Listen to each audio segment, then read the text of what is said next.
Radha Madhava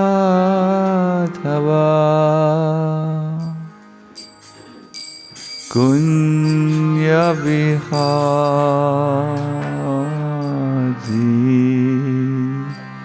Radha Madhava Kunya Vihari Jaya Radha Madhava Kunya Vihari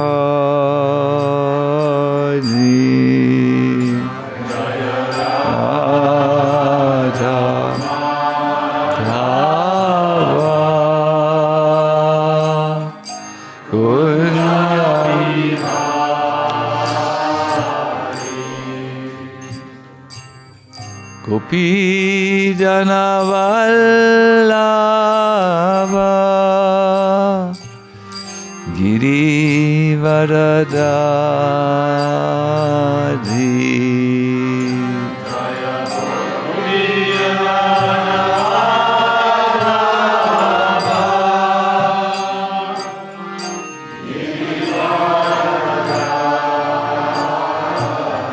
Gopi Jana Vallabha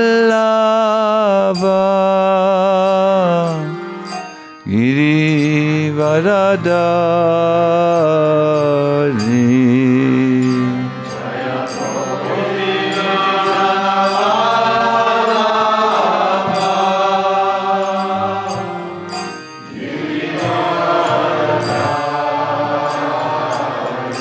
Yasodanandana Raja Janaran Jana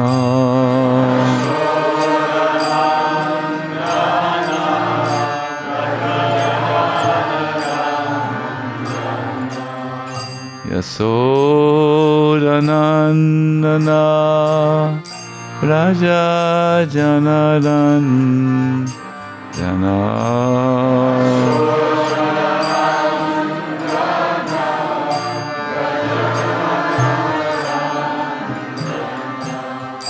Jamuna Tira Vanachari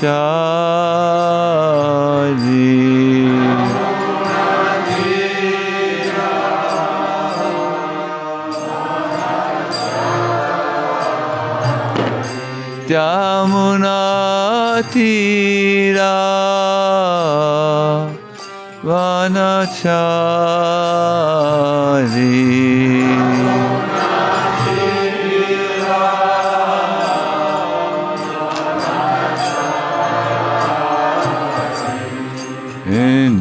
Jayadadha Madhava Kunya Vihari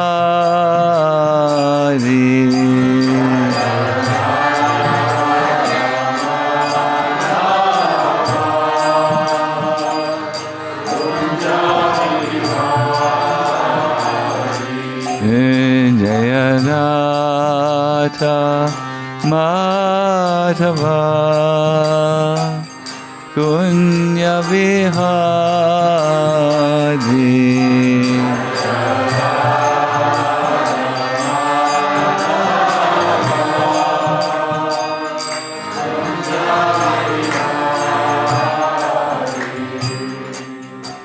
Hare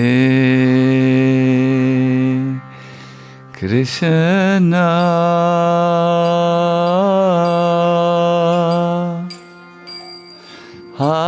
Hare Krishna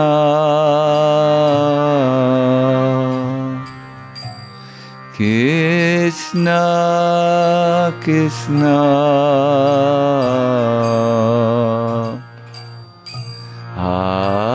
Hare Hare Hare Rama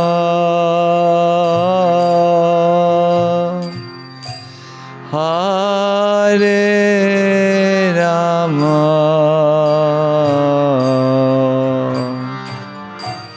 Rama Rama,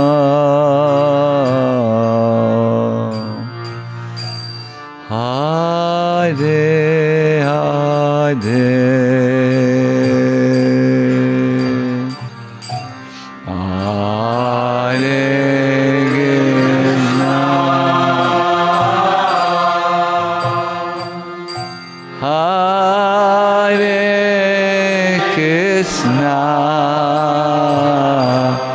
a little louder, please.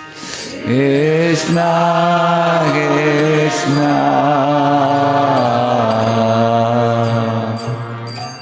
Hare Hare,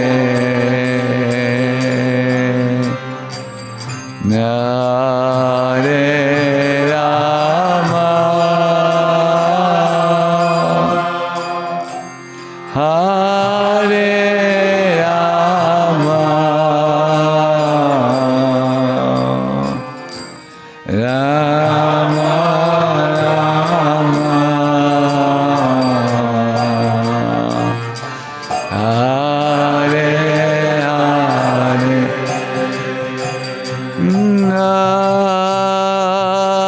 Hare Krishna, Hare Krishna, Krishna Krishna, Hare Hare, Hare Rama, Hare Rama, Rama Rama, Hare Hare, Hare Krishna, Hare Krishna, Krishna Krishna, Hare Hare, Hare Rama, Hare Rama,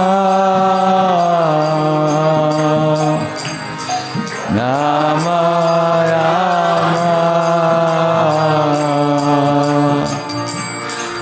Hare Hare,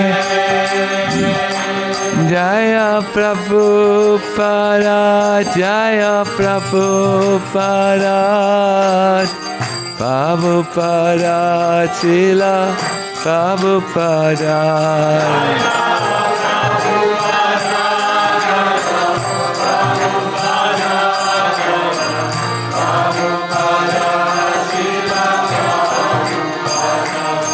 Jaya Radha Madan Mohan, Radha Madan Mohan, Radha Madan Mohan, Sri Radhe.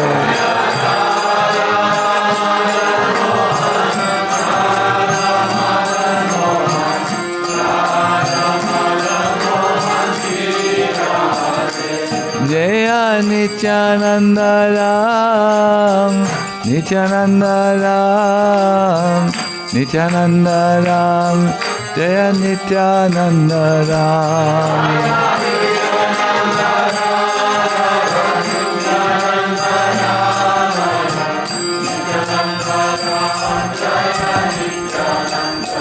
Jaya Nityananda Ram, Jaya Nityananda Ram, Nityananda Ram, Nityananda Ram.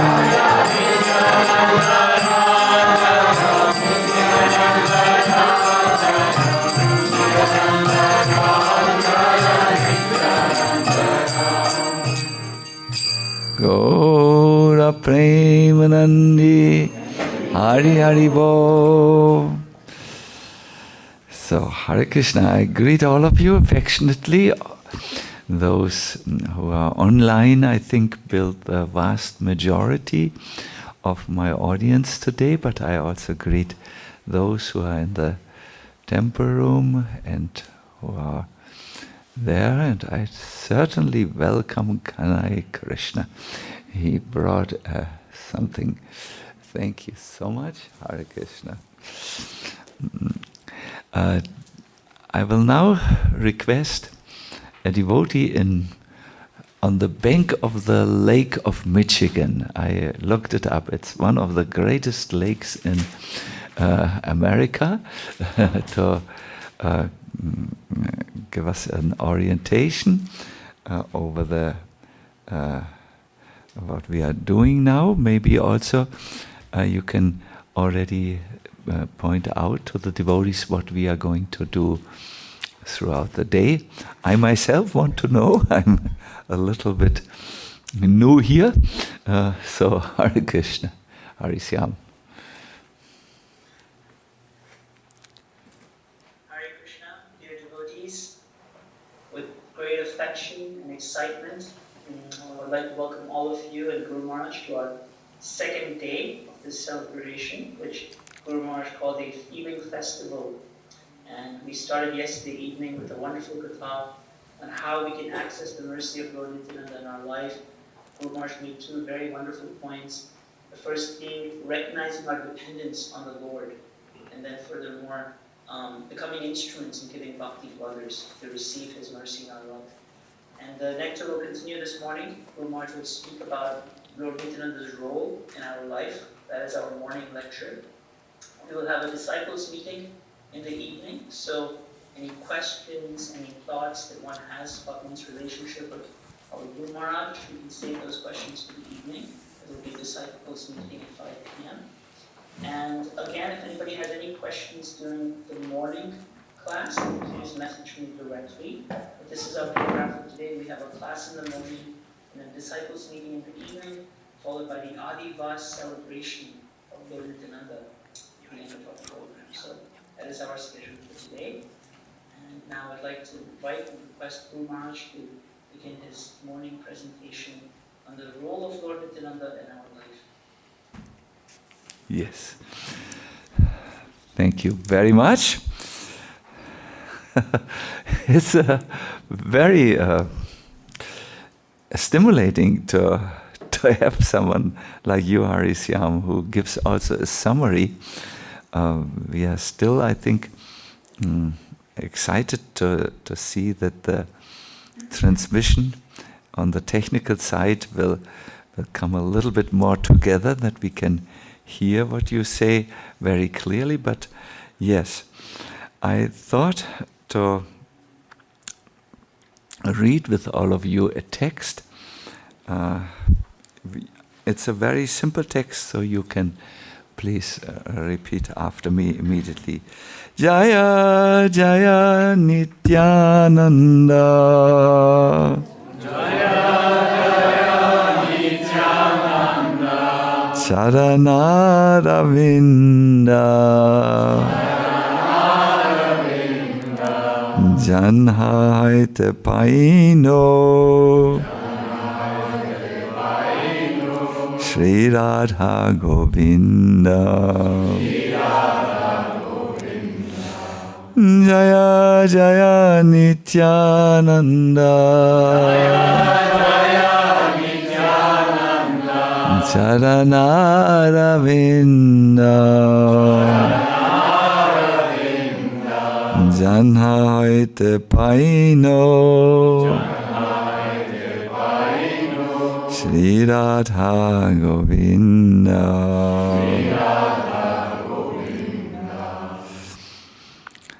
All glory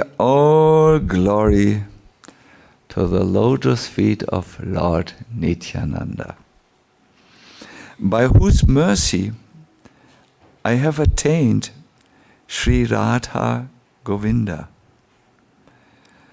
Purport. Srila Narottam Das Thakur, who is famous for his poetic composition known as Prarthana, has lamented in one of his prayers, "When will Lord Nityananda be merciful upon me, so that I will forget all my material desires?" Srila Narottam Das Thakur confirms that unless one is freed from material desires to satisfy the needs of the body and senses, one cannot understand the transcendental abode of Lord Krishna, Vrindavan.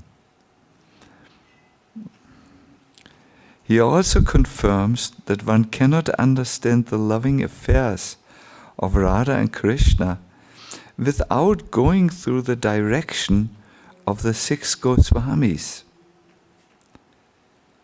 In another verse, Narottam Das Thakur has stated that without the causeless mercy of Nityananda Prabhu, one cannot enter into the affairs of Radha and Krishna.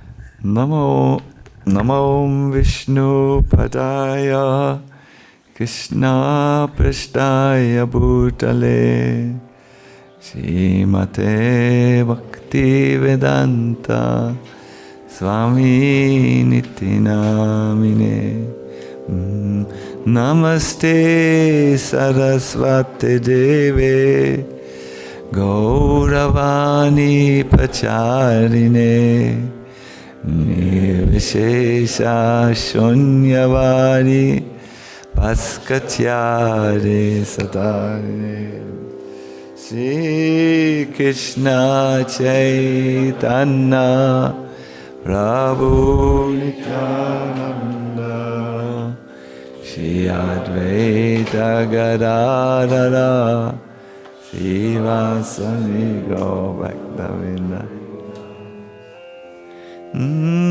Jaya Jaya Nityananda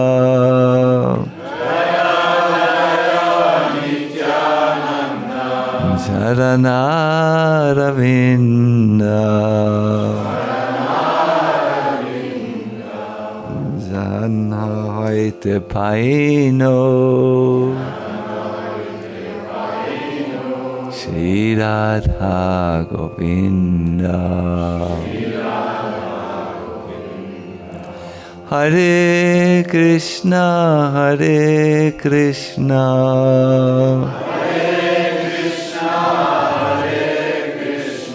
Krishna Krishna Hare Hare Hare Rama Hare Rama Rama Rama Hare Hare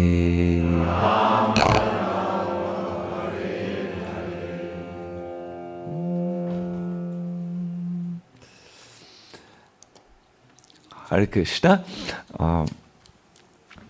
Yes, the role of Lord Nityananda in our life. I think this is a very important subject that needs to be addressed before we can really celebrate Lord Nityananda. We have to ask, what is our relationship? How is he important? Where is he on my priority list? How can I relate to him? Is he at all important in my life? Well, I'm a Krishna Bhakta, or at least I'm trying to be one. Where is Lord Nityananda in, let me say, in the arrangement of things in my life that are important? The easiest way really to answer this question is explained by Krishnadas Kaviraj Goswami at the beginning of his great work Chaitanya Caritamrta. You must know that at the beginning, when his story starts, the Vaishnava world was not really understanding so much of Chaitanya Mahaprabhu.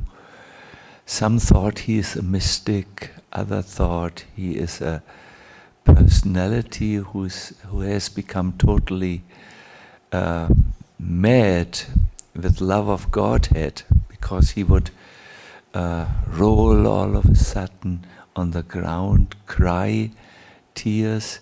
He was seen as a God-man. Maybe some of you don't know what is a God-man. These are people who are only talking about God. Something happened in their life and they are almost considered by the society as liminal figures, people on the edge of society, but they are respected. In Russia, for instance, we have a tradition of these God-intoxicated saints who would act in ways which the society could never understand, but still they were seen, yes, they are filled with the Spirit of God. So some thought of Mahaprabhu in this way, other thought of him as an avatar, and there was no common understanding.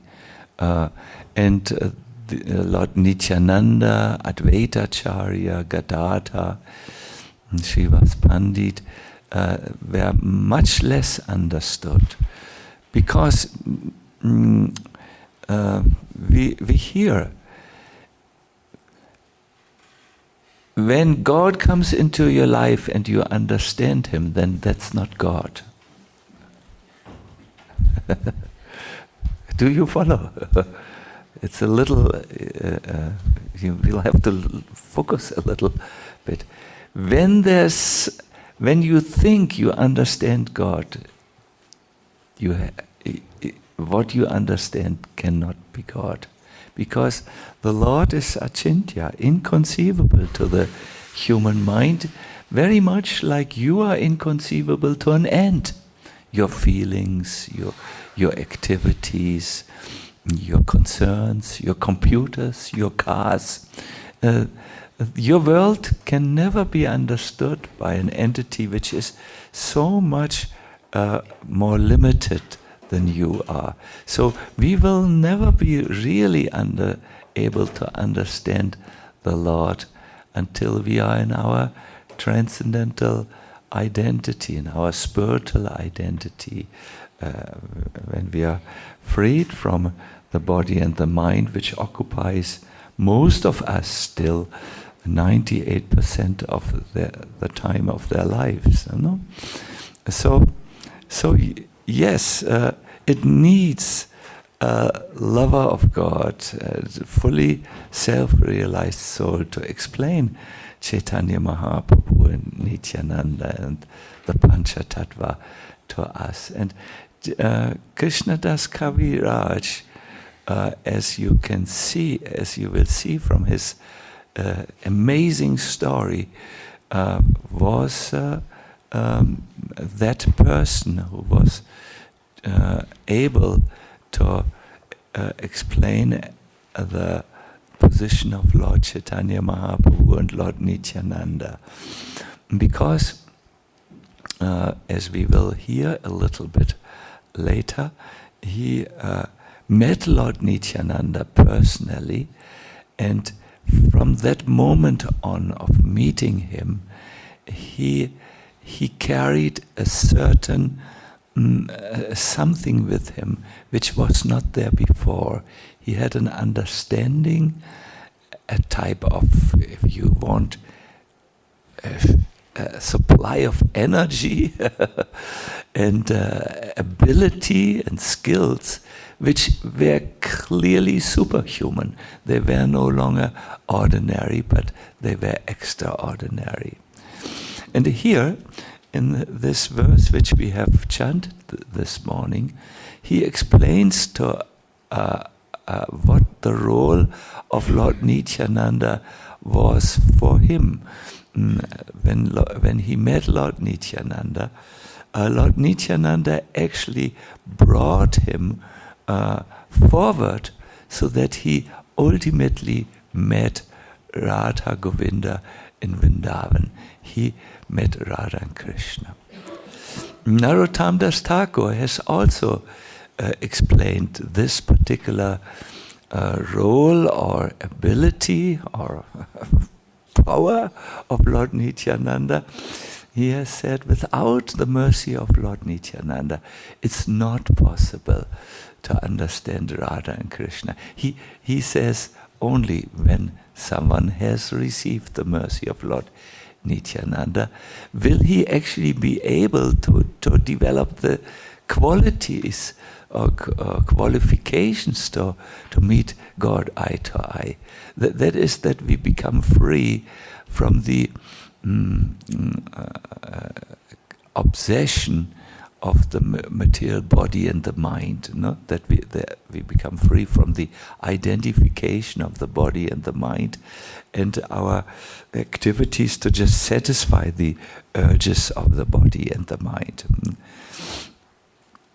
If you want to drive with a boat, you have to take the anchor out of the ground of the river or the lake and so on. So if you want, otherwise you can't move forward if you are anchored. So if you want to come to Radha and Krishna, if you want to enter their world, you have to give up your anchors that hold you firmly bound in illusion.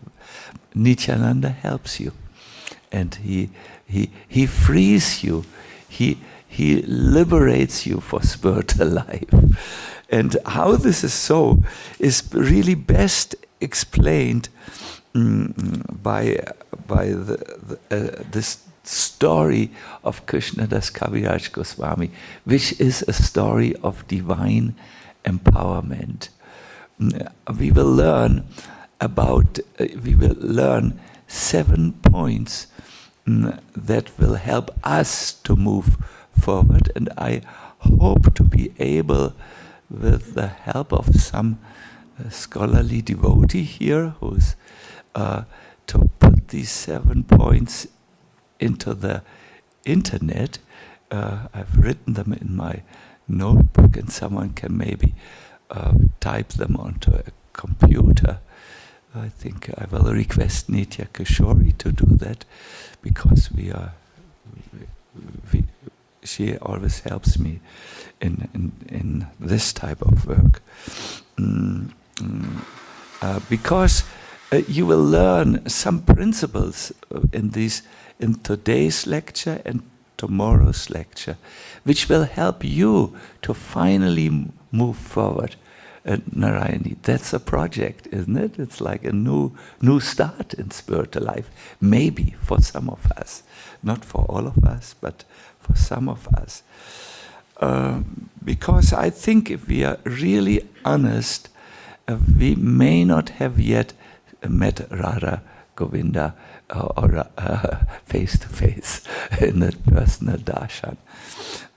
So let us start. In order for a conditioned soul to really have the darshan of Radha Krishna, not to have a concept of God. Concepts of God is very easy to have. And to think, whoa, I see. It's very easy. I know at least 3 devotees who would immediately say, yeah, I've seen Krishna. That is, have you seen Krishna or have you seen your image of Krishna? That's the question, which is difficult to answer for a human being, really. So you need empowerment. You need a certain Shakti, a certain, and it has to be God's strength which has to come into you, God's empowerment, God's mercy, God's miracle which works in you and brings you face to face with His wonderful personality. There are two types of strengths which we find in this world. Daiva, that's very rare to find this, and Purushakara. Prabhupada writes, the Deva refers to the strengths from the transcendence, and Purushakara refers to the strengths organized by one's own intelligence and power. Transcendental energy is always superior. So we can do a lot with our body, we can think amazing things with our body, with our intelligence, we can have also amazing imaginations with our mind. It is quite developed, our thing, and by this we can certainly move in amazing ways in our material and also in the beginning of our spiritual life. But then there is another, a total something which is not under your control, under your intelligence and so on. It's the unthinkable and impossible. That is the transcendental Shakti of the Lord, which I think some of us have already experienced in some parts. I always think Goloka Dham is only here, this project is only here, because Radha Madan Mohan have willed it, have done the personal arrangements. If you, those who live here and study and watch, they sometimes think, wow, this was not us. This was Radha Madan Mohan. And we sometimes have a slogan, let go and let God. No? Let go of your own plans and let Radha Madan Mohan do everything. Let go and let God. This is a very common slogan which you find. So, yes. So let us hear a little bit about Krishnadas Kaviraj Goswami and his path. Krishnadas Kaviraj Goswami lived in a place called Jamatpur. It's part of Bengal. And he lived there with his family. He had a brother, also a great devotee. Ramdas was his brother. And in his home, there was a 24-hour kirtan going on, non-stop. They worshiped deities in the house, and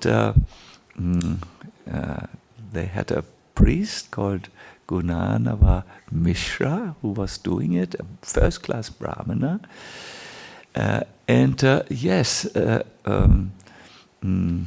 It was a very, very Krishna-conscious and inspired household. You must know this was in the old times. These were not just one house. There were several houses. There was a kirtan hall, a temple. There was here a house, there a house, and an inner courtyard. It was like we would say today in German language, ein Anwesen. Something like an estate in English language. So, but everything was very peaceful. until a great devotee of Lord Nityananda arrived. The family of Krishnadas Kaviraj had heard about him. His name was Meenikatam Ramdas. He was one of these close devotees of Lord Nityananda, and that meant he was totally ecstatic. When you would look at Meenikatam Ramdas, he would always cry tears of love. And he behaved in extraordinary ways. He had a flute, he would do kirtan and sometimes play flute. But he was such a great Vaishnav that upon seeing him, the heart would melt and you would feel prema bhakti. So the family invited Meenikatam, come and you preside over this function. We will have kirtan. So Meenikatam came, and when he arrived, they received him in the courtyard, and all the Vaishnavas from the village had come and paid their obeisances. And Meenikatam was sometimes crying, sometimes laughing, sometimes like a little child. He climbed on the back of those who made obeisances to him. We have seen this in our temple when the mothers pay obeisances. Their little children come and ride on their backs. I have seen several times. I have seen with my own eyes. So yes, and he would sometimes slap the people, but it was a loving slap. When someone was slapped by Meenikatam Ramdas, they were getting the same type of love of Godhead.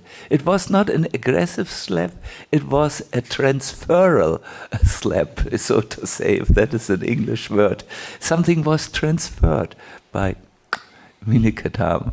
And then Meenikatam danced and chanted, and they did this ecstatic kirtan through the whole night. There was not one person in the room who was not elevated to the highest level of Krishna consciousness. Now, when the priest, who was a Brahmana, saw this extraordinary display of love of Godhead, he became a little bit shocked. It was he was from a Brahmin family, and everything was rules and regulations. And here is this Meenikatam Ram, who is just an ocean of love, and not just an ocean which he keeps for himself. It just spills out from his heart, and he really did not think good of Meenikatam Ram. Meenikatam noted it. He looked at the priest and he said, "Those who do not respect Nityananda cannot move on in their spiritual life." And then he chanted again. He was not concerned that the priest thought not good of him. No, the priest, there was something behind it, and Meenikatam could see it. The priest did not understand Lord Nityananda, who was the Lord of Meenikatam, and he just did not feel welcome any longer. He did not like it. Isn't it? Don't we all feel this when there's someone whom we really love? I mean, really love, like Radha Madan Mohan, and you may go to a shopping center and people ask you, "Who are you?" and you say, "Well, I'm from Golokadam." "Ah, yeah, where they worship Götzen, huh?" And someone makes such a comment. It means where they worship idols. You feel, why did this person have to say that my beloved Radha Madan Mohan are idols? This is, you feel hurt in your heart. You don't feel hurt because of yourself, but because someone made a disparaging comment about those whom you loved, whom you have given your heart to. So in the same way, Meenikatam did not appreciate that Gunanava Mishra, this Brahmin who should know better, had such a poor understanding of Lord Nityananda, his eternal master, and therefore could not appreciate the bhakti which came. And when Meenikatama in the morning left, there was another incident.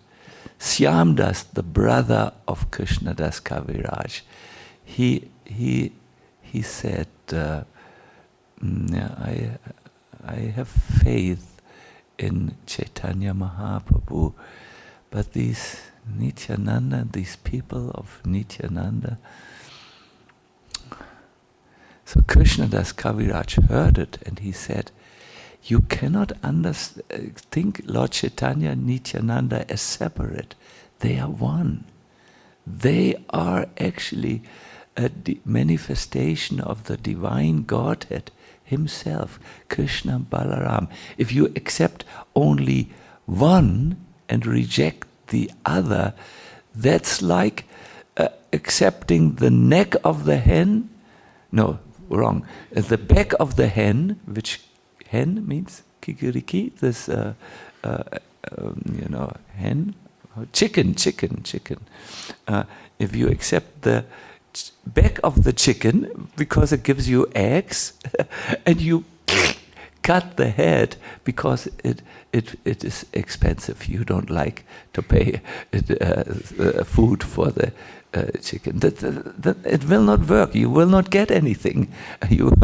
So in the same way, if you accept Lord Chaitanya Mahaprabhu, but you reject Nityananda, then this is not good. Krishnadas Kaviraj said this, and to his sadness, Meenikatama Ramdas left in the morning with a sad heart. Oof. Now Krishnadas Kaviraj felt worried. Can you imagine why he felt worried?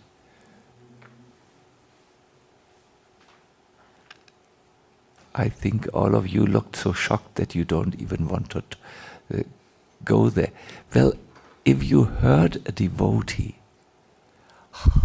it's very bad for spiritual life. Krishna likes his devotees very much, and if you just hurt them, it's called an aparadha.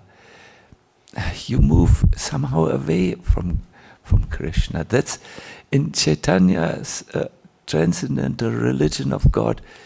You can do anything. He's so free, but he says, I turn my back to those who commit Vaishnav offenses. So Krishnadas Kaviraj thought, my God, in this home, in this house where I live, a great devotee, a Meenikatam, was hurt, and an offense was made against Lord Nityananda by rejecting him. And my God, what's the future of the people here? What is my future? Now I'm doomed. Savanash. Maybe you are very good devotees, but I have seen devotees who have gone too far and have committed, they have said things and done things which should not be said and done in spiritual societies. And I have seen how they suffer, how bitter they become, and how I've seen it. Therefore, let us not even discuss this subject any longer in detail, because it makes you just so, Who wants to think of this on the spiritual path? So, very worried, Krishnadas Kaviraj went to bed that very night. Very, very worried he was.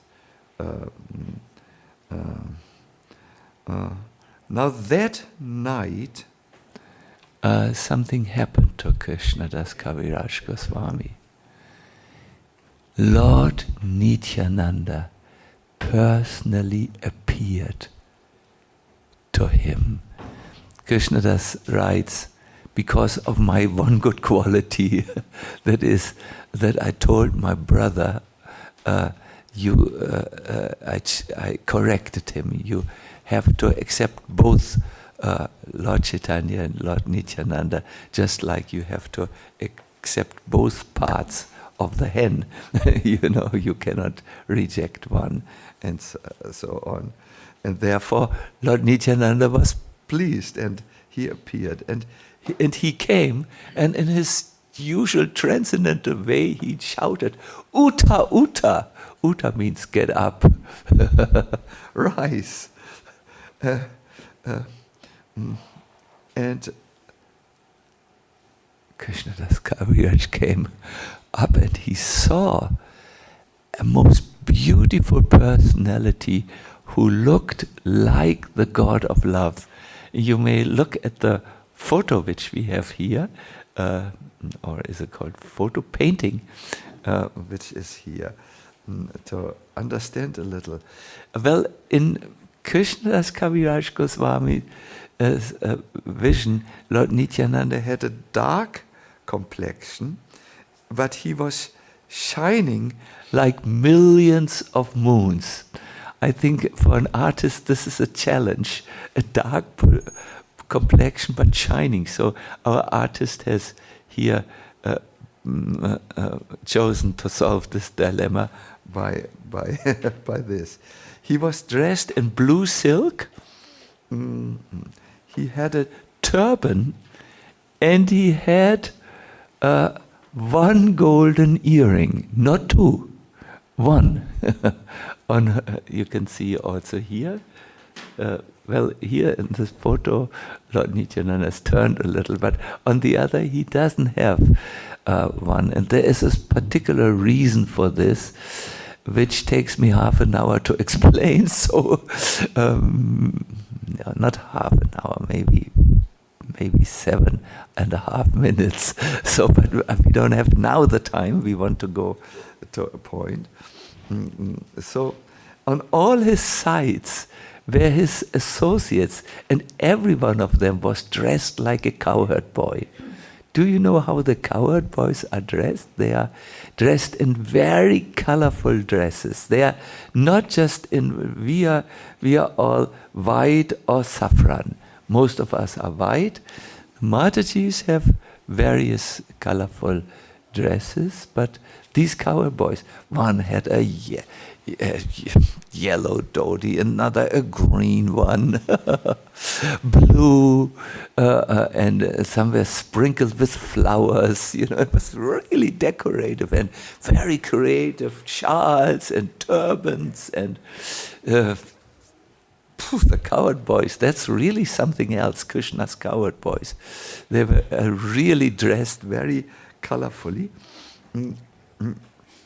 and they were carrying horns for making music and flutes. It was a very musical group which came, and Lord Nityananda was there, and he carried all the time a red stick. Some say it's from iron, and he whirled it around. Yes, Lord Nityananda. He was inspired because he is Balaram, and Balaram is also a cowherd boy, and the cowherd boys know various ways to whirl the stick around. Sometimes when Krishna and Balaram go with all the Brajbasis on Govardhan Parikrama, that they're really many, many cows and many, many Brajbasis. Everyone can know where Krishna and Balaram walk, because when they walk, they have these sticks and they are so joyful. They throw them in the air and they catch them, and it's a whole art, and so on.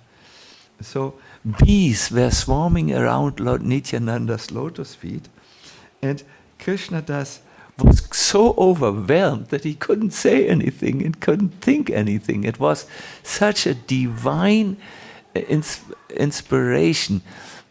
I think it was C.G. Jung, the famous Swiss psychologist, who said, when God comes into our world, it's something he seems to break almost into our world. It's like an Einbruch, he said. So Nityananda is always full of joy. That is his quality. He's so joyful.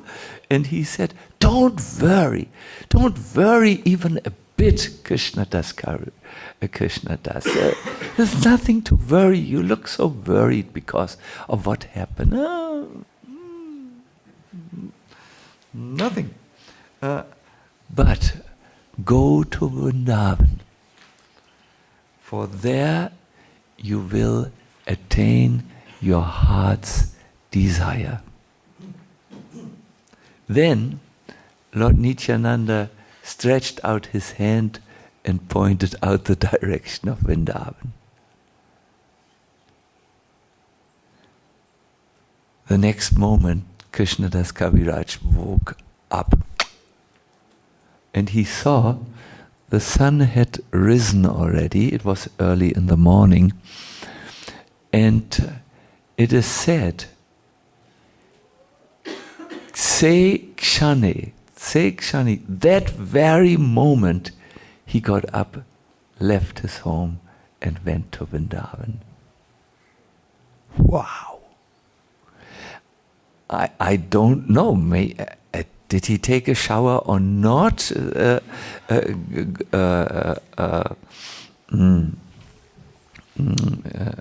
I saw one devotee who looked with me with questioning eyes. I think he had this question.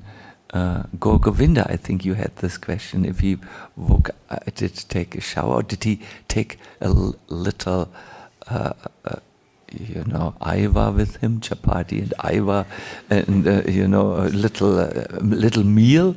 It's not said. It's said, Se Kshane, that very moment he went to Vrindavan. He was liberated or freed from his way of life by Lord Nityananda. He was a free soul to walk, to let everything be what was not any longer favorable for his spiritual life. Remember the tension at his home, and so on.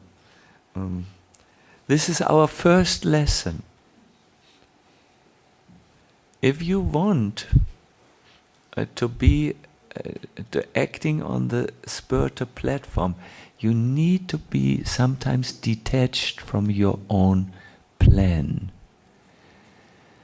This is particularly important for, let us say, devotees who have already done the steps in Krishna consciousness, but who are now finding themselves in a situation where they are not yet there, where they are not satisfied.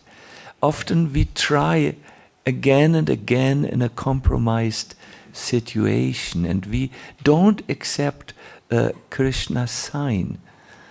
But please know, when Krishna closes one door for you, he usually opens 3 others somewhere else.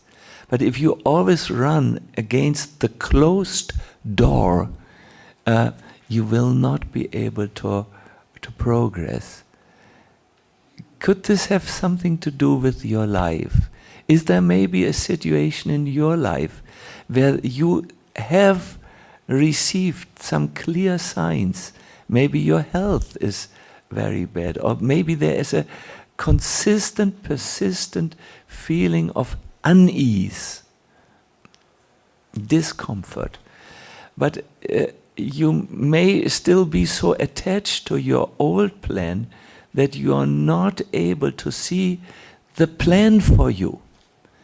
I have seen this many times in my life, no? That we and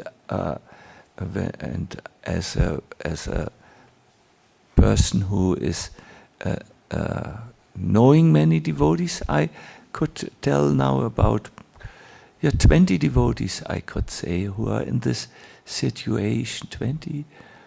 Well, I would have to count them. Maybe it's only 17. But a good number. We don't see the signs that Krishna gives us, or if we see them, we just don't want to see them really. We don't want to see what is obvious, what is before our eyes. If you want to move on, like Krishnadas did, say Kshanit, that very moment he changed. He did the change which is important. This is an important lesson in empowerment, my dear devotees. And those who I mean, when we were with Prabhupada, when Prabhupada was with us, he often gave instructions to us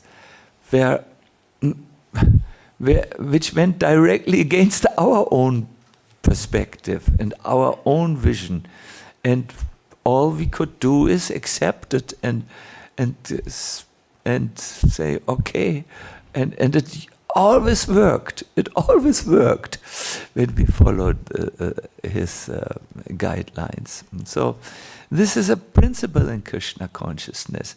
Let us not be too attached to our own plans, which are often dysfunctional. They don't work any longer.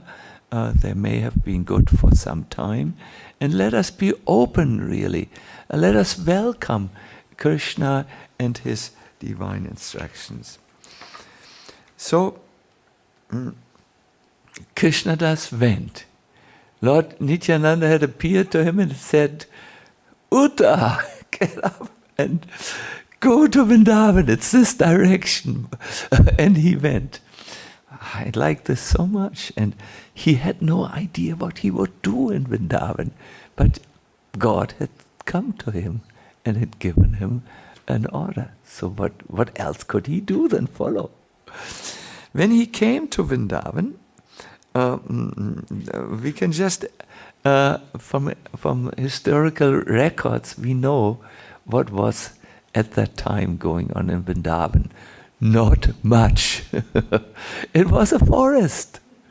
Now when we go to Vrindavan, it has become a small town, but there was nothing of what you see now, except for one building, the temple of Govinda. You know, Govindaji Mandir, we say. That was there, and around it, means around, also some good distance away, there were Vaishnavas who had their kutirs. Kutirs were little huts, little, just one room houses where they would worship Radha and Krishna, do their bhajan, etc. But they would all come together in the Govinda Mandir, and they would do one thing there. They would listen to Chaitanya Mahaprabhu's pastimes. There were readings, regular readings, and these readings of Gauranga Mahaprabhu nourished them. It was a time where Lord Chaitanya had left a little, maybe 50 years ago or so, he had left the planet. So they were reading, and there was one book was there from which they read. It was known at that time as the Chaitanya Mangala. It's the Chaitanya Bhagavat. Now the Chaitanya Bhagavat talks in great detail about the early pastimes of Lord Chaitanya, not the later pastimes. So the Vaishnavas, they would meet and they would again and again read one book. Imagine we would only have one book and we would read it again and again. We would like, is there more? If we would ask like this. So Krishnadas Kaviraj Goswami came into this atmosphere. There was one priest of Govinda. His name was Pandit Haridas.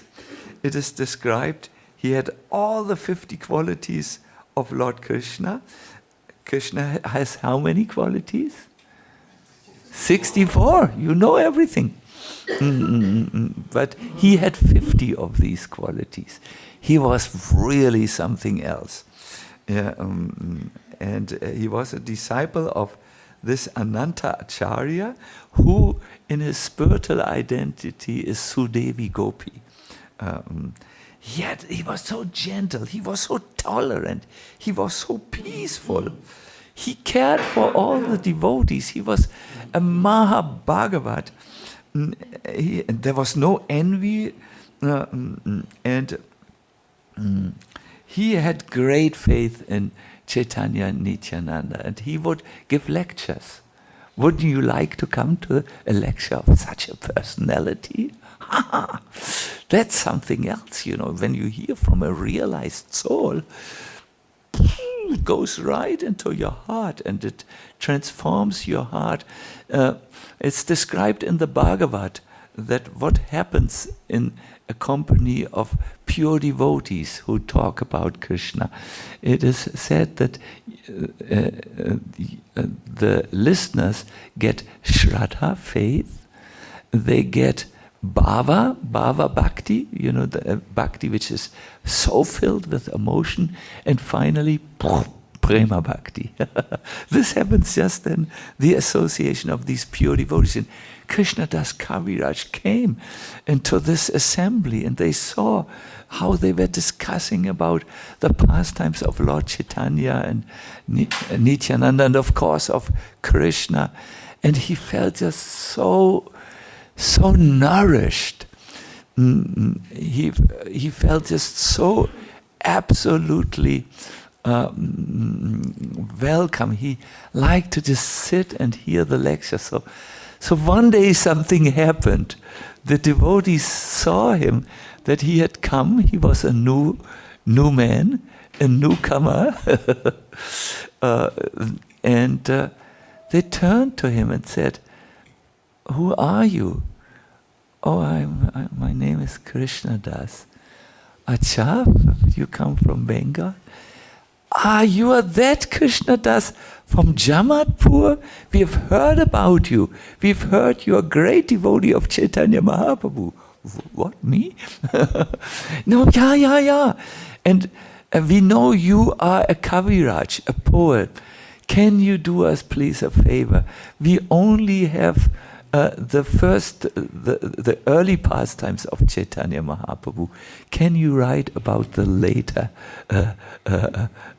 pastimes of Chaitanya Mahaprabhu, part 2, so to say?"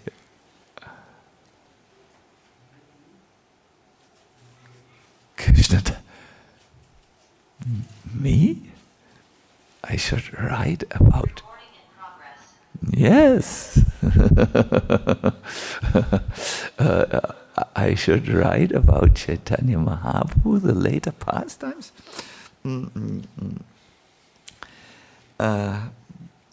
But Chaitanya Mahaprabhu, but Krishnadas Kaviraj, he had a desire to serve. He had not come to Vrindavan just to relax, make a holiday. He wanted to do service. He was burning. If you want to be empowered to do something, my dear devotees, this is the second lesson. You have to have a desire to serve. You can see the level of your spiritual life, where you are at the moment. You can check your heart. Do I have a desire to serve?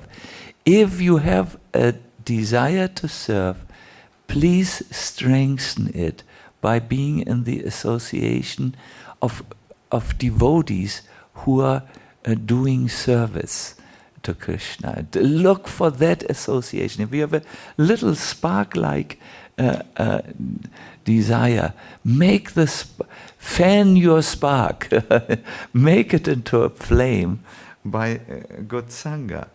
So in Krishnadas Kaviraj Goswami's life, he left Jamatpur not because of him. He thought, here I can't serve Krishna so nicely. So he went to Vrindavan with this desire, and somehow the Vaishnavas picked up on that, and they gave him the service. Please write about the later pastimes of Chaitanya Mahaprabhu. And Krishnadas Kaviraj, he remembers, I received the orders from the Vaishnavas of Vrindavan, and then I have tried to describe a drop of Sri Chaitanya Mahaprabhu's pastimes. I have tried to describe. Krishnadas Kaviraj Goswami went to one associate of Chaitanya Mahaprabhu who was still alive. Do you know his name? Raghunathas Goswami. Where did he stay? At Radhakund. Raghunathas Goswami gave every day a lecture of 4 hours minimum, where he told about the extraordinary pastimes of Chaitanya Mahaprabhu. And Krishnadas was there listening, and he made notes. Your note-taking is authorized. It's okay, because we forget also at times. So he made notes, and from those notes, and he compiled Chaitanya Caritamrta. Did you know from where Raghunath knew so much about Chaitanya Mahaprabhu? Now this gets a little bit more difficult. Yes, there was Murari Gupta, so Kadacha, very well spoken by our scholar. And also he was a disciple of Swarup Damodar Goswami, who had been with Chaitanya Mahaprabhu as his personal secretary. He was always there. And he had written a notebook, it's called a Kadacha, which is unfortunately lost. No one can find it. It's not there. But Raghunath had seen that, and he remembered, at that time memory was even good without Brahmi pills, It's an Ayurvedic remedy against forgetfulness. He remembered everything, and he talked, and he could never stop. It was going on for years. So Krishna's Kaviraj Goswami, let me catch this nectar. And he put that, which is into Chaitanya Caritamrta. So it's the Kadacha of Swarup Damodar Goswami and his own observations when he was in Puri, which was relatively brief, but a few years. So Krishnadas Kaviraj Goswami had a desire to serve, but imagine, there were these devotees up to the caliber of Haridas Pandit. He had already 50 qualities of Krishna in him. He was not an ordinary human being. And he wanted to write a book for these devotees. It had to be good. It couldn't be just do something. It had to be really good. And Krishnadas Kaviraj Goswami was really old at that time.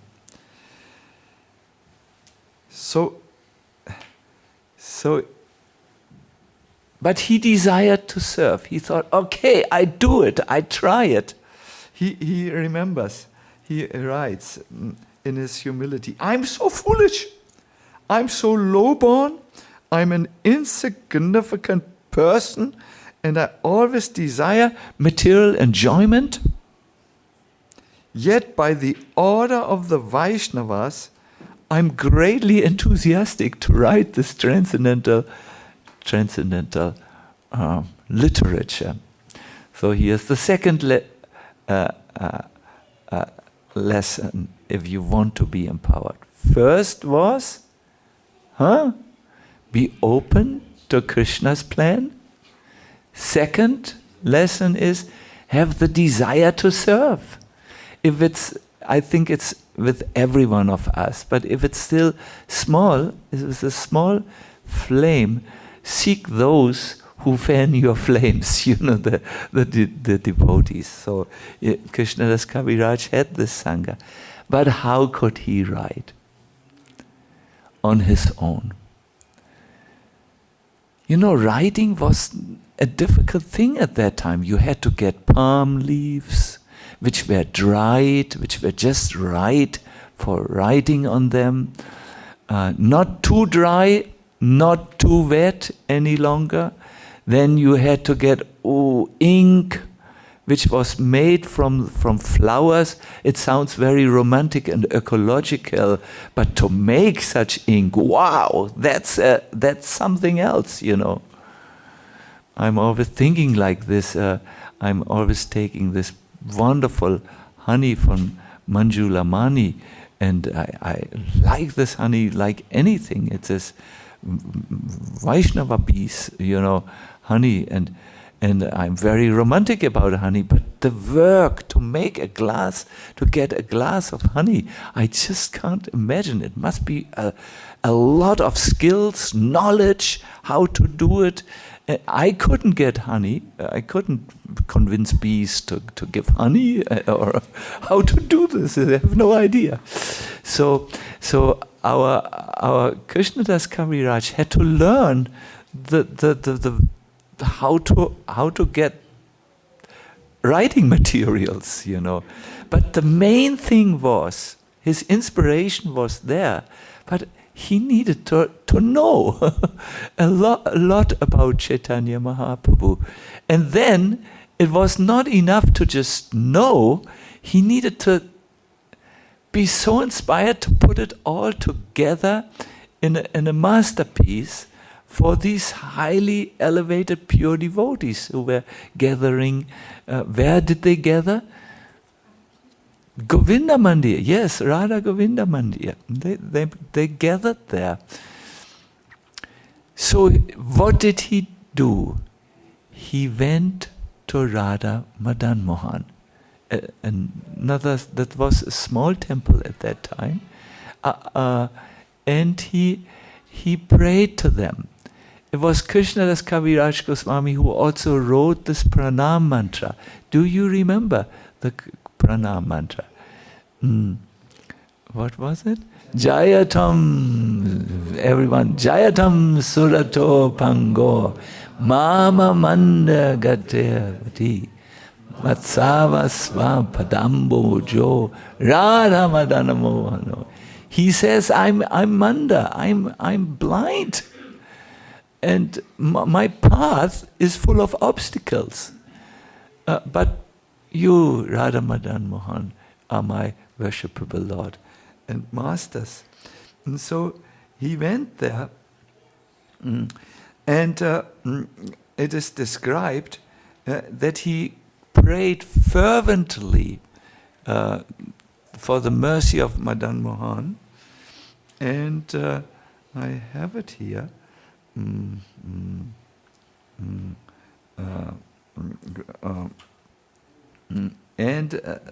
There was when the moment he prayed, all of a sudden somehow a garland slipped from the head of Madan Mohan.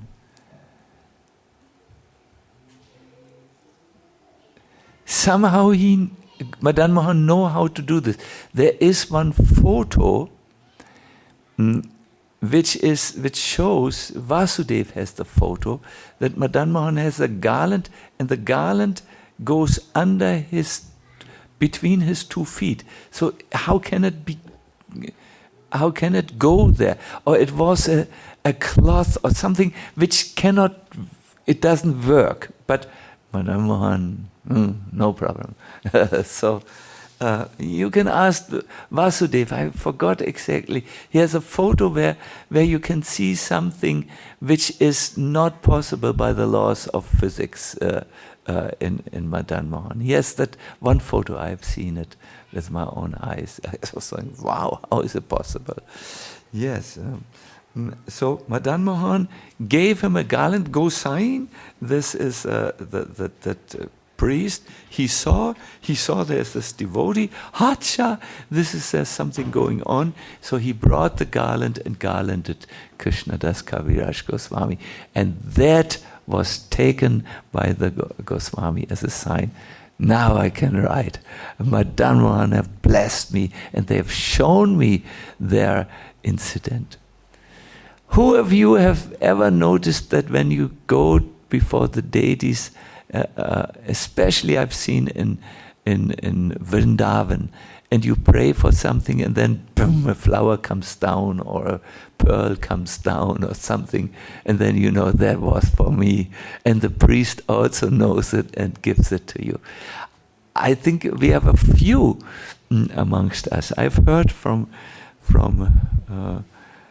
Draupadi in Sarajevo. She prayed and then boom, it was confirmed by a flower. And other devotees, which I know, many have told me. So, yes. So, Krishnadas Kaviraj, and we will end here, then sat down to do this task. He started to write. Is in his own words, I'm old and troubled by invalidity. I'm almost blind. He had an eye problem. I'm deaf, I can't hear. My hands shake. I mean, this is serious. When your hands shake, when you do it a little like for show, that's no problem. But when they really... And my mind and intelligence is unsteady. Vata problem. It comes in old age. I'm infected with so many diseases that I can not walk properly, nor can I properly sit. We had to somehow... let us not speculate why he can't sit. Indeed, I'm always exhausted by 5 kinds of diseases. I may die at any time of the day or night, but I'm writing. Now, Krishnadas Kaviraj Goswami, wrote 11,500 verses. Many of them are in Sanskrit. Someone has counted the Sanskrit verses. It's about 1,500 shlokas, which he somehow remembered. He just said, I can't hold anything in my brain. You all are young, but when I was now in treatment, the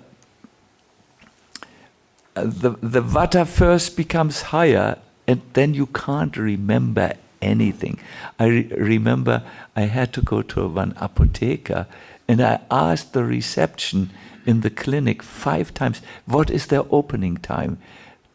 They said from 2:30 to 6:30. Then, okay, 2:30 to 6:30, this I can remember. I went out of the reception room. After 1 meter, I thought, when are they open? I went back and I said, I'm sorry, when is the opening time again? I might have been absent-minded when you said it. 2:30 to 6:30.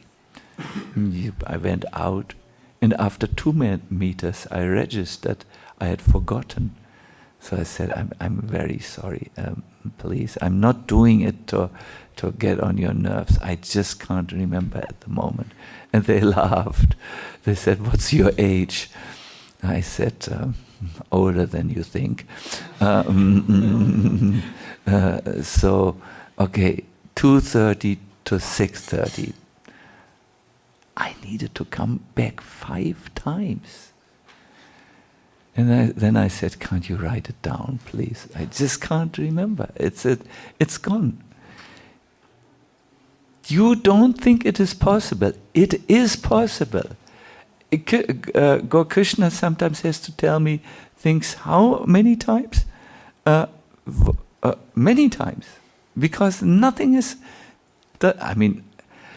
I can remember some things very good, even better than I would like. But I may have a problem with numbers.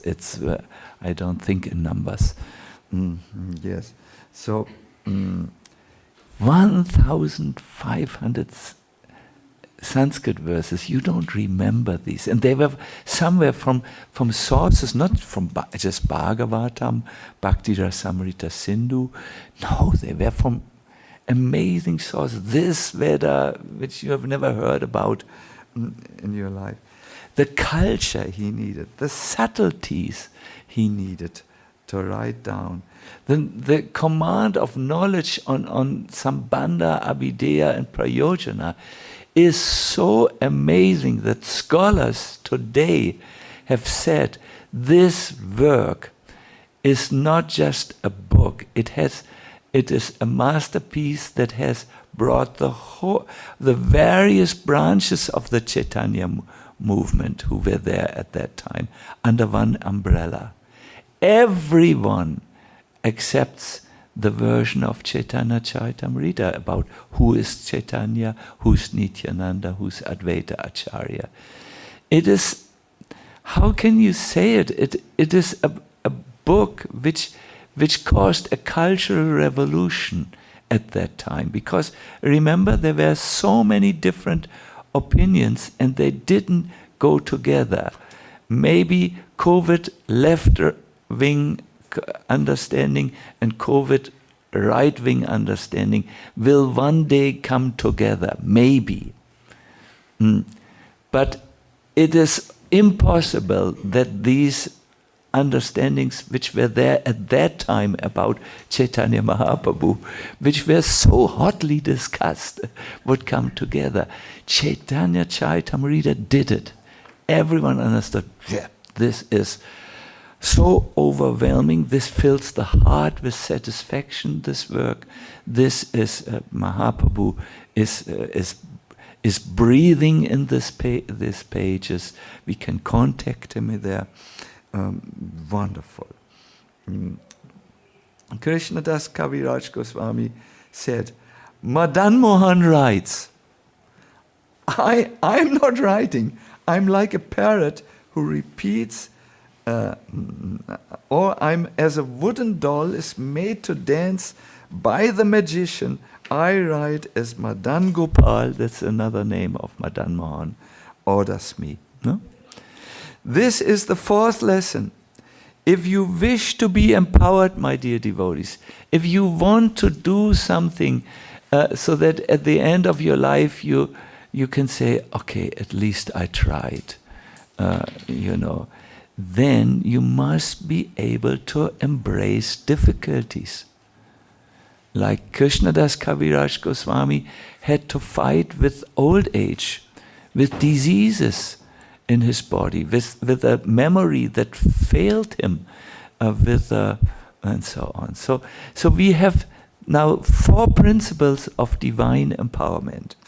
Let us go again through it. First point was, be open to Krishna's plan. Wonderful. Second point, to have a desire to serve. What do we do when our desire is yet very small? Association. But I think we also need to read a little bit about Krishna's. Who is Krishna? How wonderful it is. I have a reading tip for you. that will wake up a dead man from slumber. It's a book by Giriraj Maharaj, it's called I'll Build You a Temple, the Juhu Story. It's an amazing story about Prabhupada's efforts to build a temple for Radha Rasa Bihari. So that was then the third lesson. Do we remember? I did not make it so clear. Empowerment comes through through Vaishnavas and Krishna. I think you said Krishna. Yes, through Vaishnavas and Krishna. What did Chaitanya? What did Krishnadas Kaviraj Goswami do? He received the order of the Vaishnavas of Vrindavan, and then he went before the deities. Madan Mohan. We are so lucky to be able to say, these deities, our deities here, Radha Madan Mohan, fulfill desires. But you need to fall down before them. you need to be open to them, and then they will make their plan known to you, and it will always come past. We wouldn't be here if this wouldn't be the truth. We wouldn't be here. So, in the fourth lesson, yes, embrace difficulties. If you want to be empowered, don't give up when the first obstacle comes on your way, or the second, and so on. But say, yes, there's a nice saying, also from the stones which are rolled in my path, I can build a beautiful house. Building material. See it as building material, no? When some obstacles happen in your life. So yes, the question, the role of Lord Nityananda in our lives. Well, he can give you the strength to do all these four things.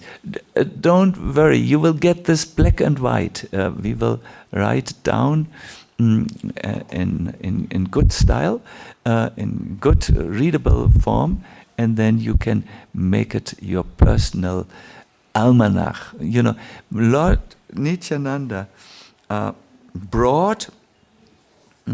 opened the door for our Krishnadas Kaviraj. I think he sent Meenikatam there, and he orchestrated that the truth of that this was not the place for Krishnadas Kaviraj to continue to stay in Jamatpur. I think it was Lord Nityananda's playful arrangement. He brought them to Krishnadas to Vrindavan, where he met Vaishnavas who gave him a service. Then, yes, there was Madan Mohan, who empowered him, and yes, he must have strengthened Krishnadas Kaviraj to have this amazing strength to embrace the difficulties of dealing with an old body.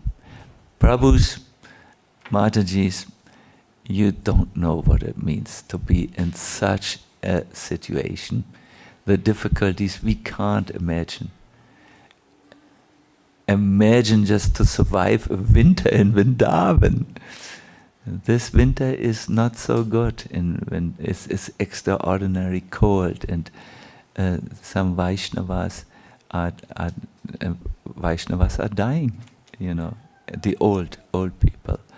But you can't convince them to go out of Vrindavan to where is a heater. No, they, very good, I'm going, I have another goal, I'm going back to Godhead, they say. No? But these difficulties which we have are nishta, nothing.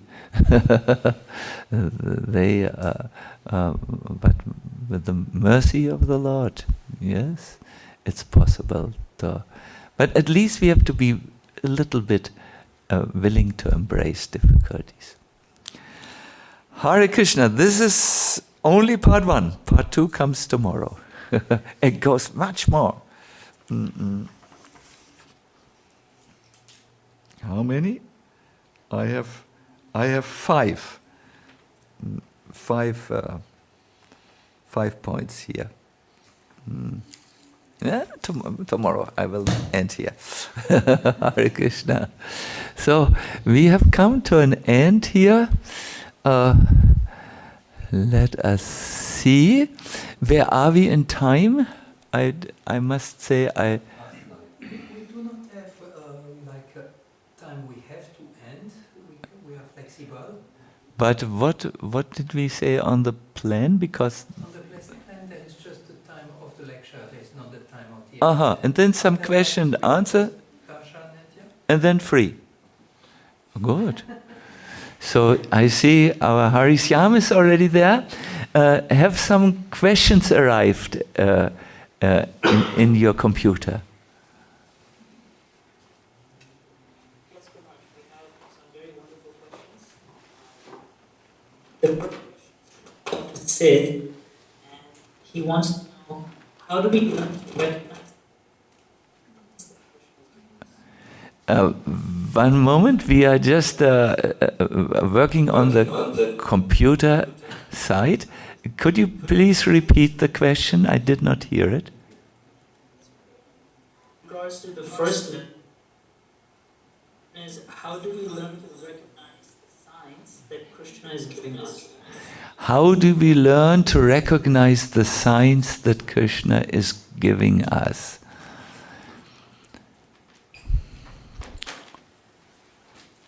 If the signs come from Krishna, they will come repeatedly or again and again.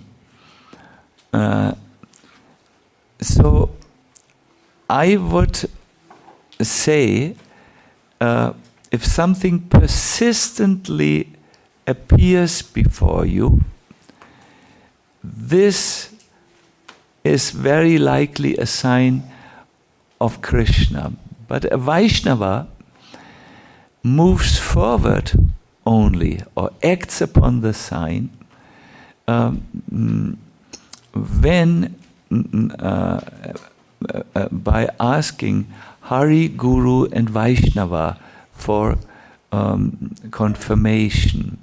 So when you are not so, you think that this might be a sign, then go to the deities and ask the Lord. Pray for the deities.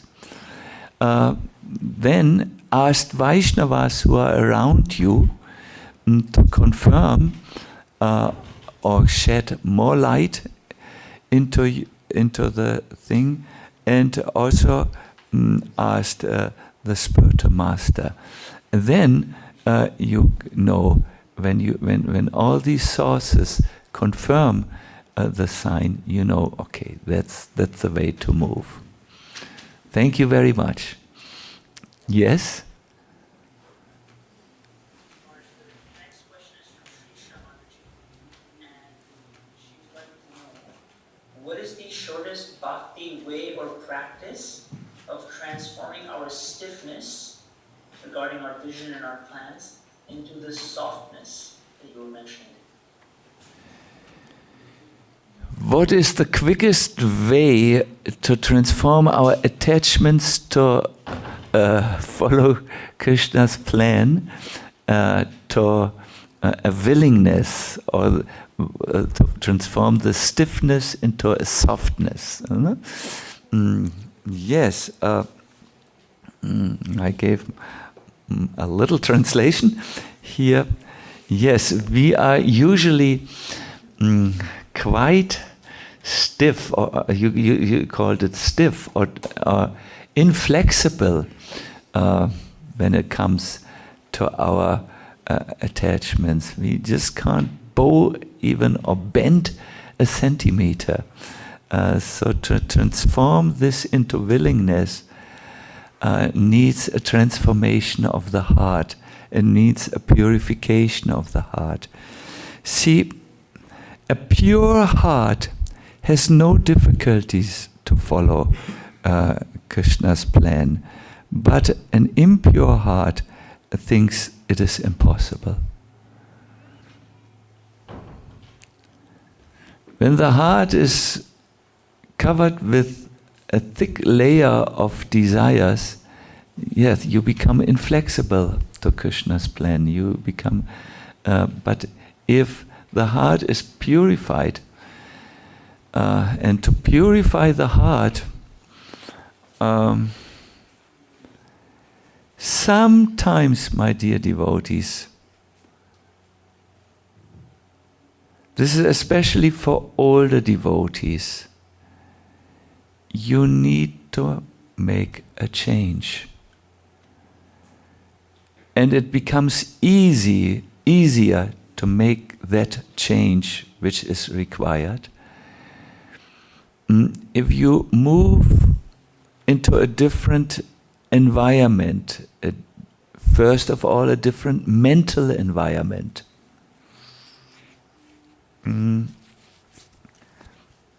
Educate yourself, get new informations about life. And sometimes it is necessary to go into a different physical environment as well. I have seen devotees who left their hometown and came and lived for some time in the temple, and I saw in that new environment they did things which they have not done elsewise. But it all starts with sincerity. You need to really make a sincere investigation. Where am I after all these years? This is not something for Instagram, this program. No one would like to put it on Instagram or Facebook. This is not something you can discuss to all of the people you know. There may be one or two who are open for such a discussion and willingness to enter this, because, yes, there's nothing more difficult for the conditioned soul than to face the facts as they really are. Yeah? So if you want to do that, expect miracles. If you don't want to do it, you can expect that you will get more or less the same type of life as you are getting. More or less, but it's not totally hopeless. No, you will slowly, gradually, definitely understand. Everyone understands. You know, life is not a theoretical teacher. Life is sometimes just so direct, isn't it? You just, yeah. Hare Krishna. Is there another question? Yes, Guru Maharaj, we have two more questions.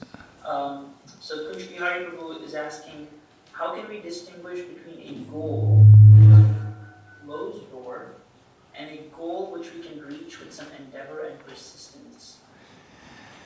Can you please repeat, because the technicality is not working so well. How can we distinguish? How can we distinguish between a goal which is behind a closed door and a goal which we can reach with some endeavor and persistence? Oh, that's not an easy question to answer. How can we distinguish between a goal that is behind a closed door? In other words, we can't see it. This is what I think it means. And a goal that is clearly visible in front of us.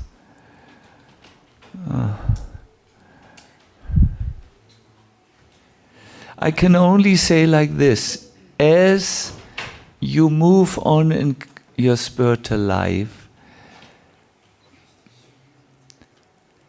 first take care of the goals and the projects that lie directly in front of you. And when you do this, the more hidden things become revealed. But first take care about that which is, so to say, right in front of you. I would like to give a personal example. I have very, very deep desires in my heart,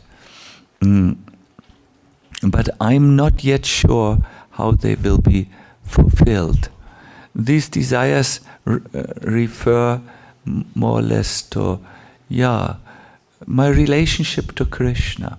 But I don't know how this will be revealed and how it will become clear. But what I know is there are few things I must take care of now, and I think I have faith that if I do this, the things which are still waiting, which are hidden, will become revealed in their own time. So we will go to the last question now. Yes, Guru Maharaj. The last question is from Tushta Krishna Prabhu. Yes. He wants to know, would you speak a little more about what is behind Lord Nityananda wearing only one golden earring? What is the reason of Lord Nityananda only wearing one golden earring?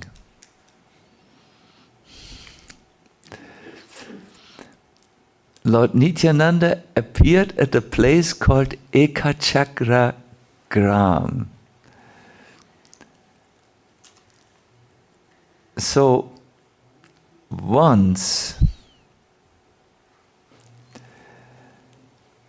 the 5 Pandavas, I really hope I get this together, they stayed in Ekachakragam. This was during the time of their exile, exactly. They stayed there. And it so happened that there was a demon living just a little away, who he was a man-eater. There are such, or were such people who used to eat man's flesh. It's called cannibalism. It is known. It is. I hope you don't hear this for the first time. They still existing in some remote parts of the planet. Cannibals. They eat.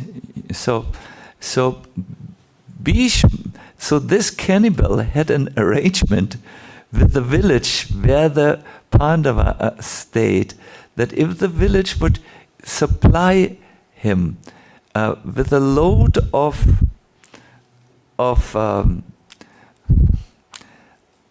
food and one human being, one time a month, he would not disturb the village and come in and kill just someone, drag one. So the village, this was an emergency situation, had this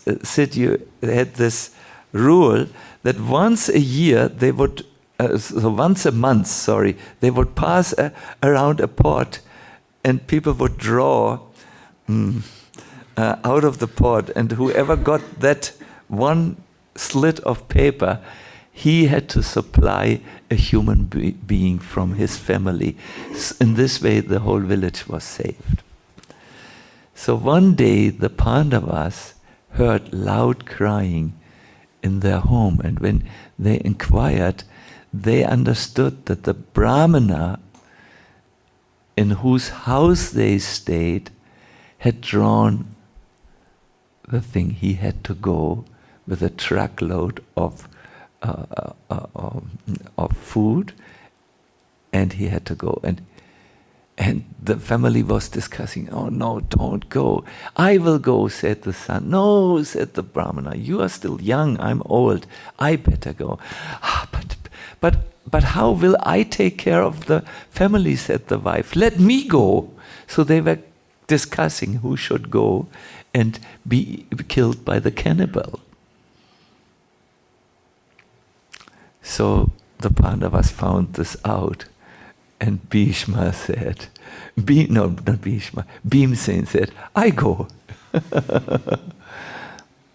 So Kunti went to the family and said, you are fortunate, my son Bhimsen, let him go, he will return, he will take care of the demon, he is very, very, very strong. No, you are our guests, how can we allow that our guests are slaughtered by this cannibal, he's so powerful. Anyways, so Kunti said, Bhimsen, you have no idea what Bhimsen can do. I think she said, Bhimsen, the village needs firewood for the house. Just show him. And Bhimsen went to this huge tree and just went, Haribo, and just lifted it out of. He's very strong, very strong. Okay, so he went with a truck, with a cart full of food, and on the way he ate all the food. So, because he's very hungry also, Vikadad, wolf's stomach, so he went and he came to the entry of where the demon lived, and he felt very tired, Ooh. So he just slept at the entry. So the demon came out, he saw the cart, no food left. And he saw Bhimsen resting. He ate all my food. I will eat him fresh. It's all still fresh, not yet fully digested. So I will just have a big feast. So he attacked Bhimsena, and Bhimsena woke up and he said, "Let me finish my rest." He was holding him off like this. I'm just soon I will come. Let me just wake up properly, And then Bhimsen came, and he took a long time. So Arjuna became worried. Bhimsen has gone to the cannibal. He has not returned. He slept and ate and everything. Bhimsen might be in danger. So Arjuna took an arrow and he willed it to go into the chest of the demon, who was 12 kilometers away, by the way. And because he's Arjuna, he shoots the arrow, and the arrow comes and returns. There is no demon any longer. There is only Bhimsena. He is just now coming. Oh, said Arjuna, now we have a trouble. I have released one of my sapa arrows. These are arrows, snakes, they can go into arrows or they can turn into arrows. It must get someone to eat. The arrow must get an object. This is a real problem. So he said, "I'm sorry, I have no person to offer to you. You just go to this place where I sent you, and then you take whoever comes by where you live, by your hole." So from that time on, there was this mystical being, and anyone who passed by it would become a victim to this being's hunger. So when Lord Nityananda understood this, that the village people had told him that there's a very dangerous place, there's this mystical being, that anyone who comes there doesn't return alive. At that time, Lord Nityananda said, "Let me go." So he had 2 earrings at that time. And he found the hole where this being was, and he placed one of his earrings on top of the entrance to this hole. And from that day, this mystical being is tamed. It cannot get out. But still the villages, I have also gone. I'm very curious, as you know, especially in these mystical things. So still to this day, the villagers give him every day bananas, a vegetarian meal, bananas and something else. I also placed a handful of bananas there. Just the peace with the mystical beings, better you have peace in your life. It's more comfortable to live. Yeah, so that's the story why Lord Nityananda has only one earring. He gave the earring out of his compassion. Thank you, Tushta Krishna. I don't think you would put this story in Mangala's channel on self-improvement. Also, it's quite involved story. Hare Krishna. So we will stop here. Not entirely. We will do our little darshan of the deities, isn't it? Hari Syam, please guide us.